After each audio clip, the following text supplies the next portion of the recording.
Hello, my name is Kirk Balzel, and in this video I'll be talking about layout, flow, and verticality in my Half-Life 2 level Waterworks.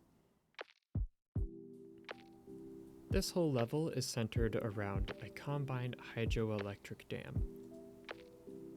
The player immediately gets a view of this as they exit the spawn chamber, and they're always interacting with it from a new perspective as they progress through the level. I spent a lot of my early iteration making sure this flow and setup felt really good.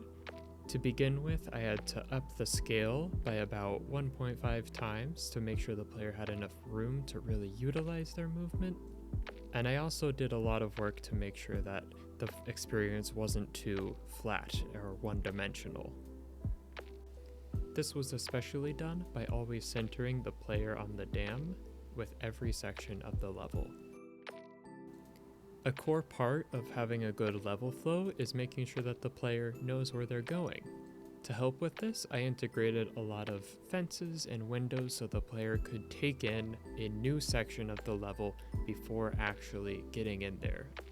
If they wanted to, I wanted to give players an opportunity to take in their surroundings before they got there.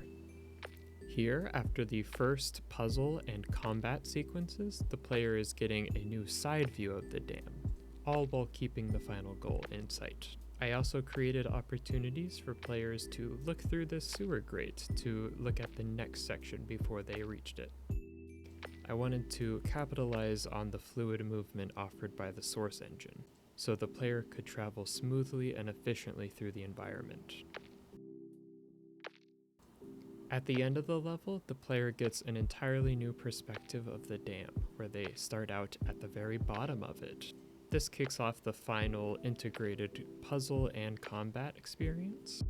When the player finally reaches the end of the level, they can look back on all the progress they've made and the world that they have permanently changed because of their actions.